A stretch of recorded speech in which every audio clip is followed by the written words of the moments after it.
ချက်ကြော်ကိုရိုးရိုးကြီးမစားချင်တဲ့လူတွေအတွက်မာလာဆော့စ်အရတာချက်ကြော်လုံနီလေးလုပ်ပြပေးထားပါတယ်။ပြီးဆုံးတော့ချက်ကြော်ကတ်ကြော်ကိုအမုံဖောက်ပါမယ်။အကြော်မုံတဝက်ထည့်ပါတယ်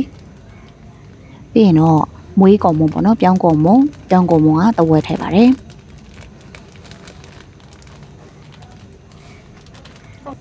အရတာအတွက်စားအချိုမုံပြီးရင်တော့အယောင်လေးနဲ့ငယ်အတွက်အယောင်တင်မုံရဲ့ဆန်နွေးမုံနဲ့ငယ်ရဲ့ထည့်ပြီးတော့ရေနဲ့ပြစ်ကလေးဖြောထားပေးပါမယ်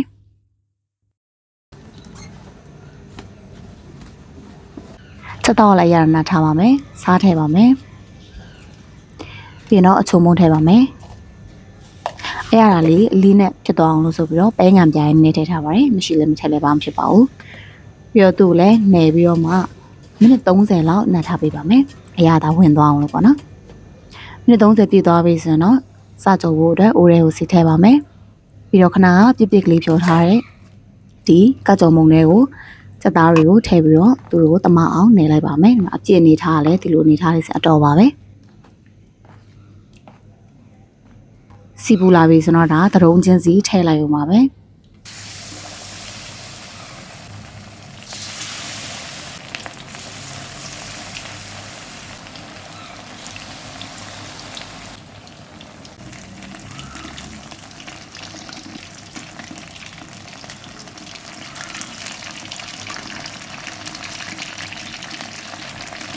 စီပူထဲမှာတေချာလေးဟိုဘက်ဒီဘက်လန်လို့ပြီးတော့ကျွတ်ရွနေအောင်ကြိုးပမ်းရပါပြီ။စိတ်တစ်ခုကြာလာရင်တော့အယောင်ကလည်းတအားကိုရဲပေါက်ပြီးတော့ပေါ့နော်။အယောင်ကိုကျွတ်ရွတက်ကြော်လေးရနေပါပြီ။ဒါဆိုရင်တော့သူစစ်ပြီးတော့ဆယ်ထားပေးပါမယ်။ဒါကတော့ယူချက်ကြော်အရင်စားလို့ရပါပြီ။ပြီးရင်တော့မာလာဆော့စ်အရတာလုပ်ပါမယ်။မာလာဆော့စ်အရတာလုပ်ဖို့အတွက်အရင်ဆုံးစီရဲကိုစသွန်ဖြူ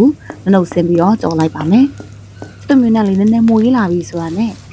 ခရမ်းကျင်ဒီဆော့စ်ပါဒါ ready made ပဲပေါ့နော်ခရမ်းကျင်ဒီဆော့သစွန်းမကိုထည့်ပေးလိုက်ပါတယ်ထည့်ပြီးတော့သူတို့နှစ်ခုရောသွားအောင်လို့အရင်မှုပြီးကြော်ပေးလိုက်မယ်အကြိုက်ကြော်စရာလည်းမလိုဘူးနော်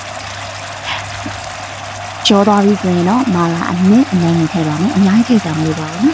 နော်မင်းသားကြိုက်တဲ့လို့ဆိုရင်များထည့်လို့ရပါတယ်အနည်းလေးပေါ့နော်မွေးနေအောင်ပြီးတော့သူတို့ရောပြီးတော့မွေးပြီးကြပါမယ်အခုဆိုရင်တော့ဆော့နေကတအားကောင်းနေပါပြီဘာမှထည့်စရာမလိုတော့ပါဘူးဒါဆိုခဏကျွတ်ရွနေအောင်ကြော်ထားတဲ့ချက်ကြော်ထည့်ပြီးတော့မှဒီဆော့ရည်နဲ့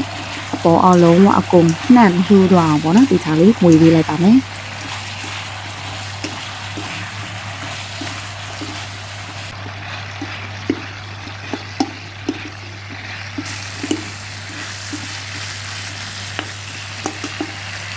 ချက်တော်ကနှံ့သွားပြီဆိုတော့မီလေးပိတ်ပြီးတော့မှချက်တော်မိတ်ကလေးကိုဖြူလိုက်ပါမယ်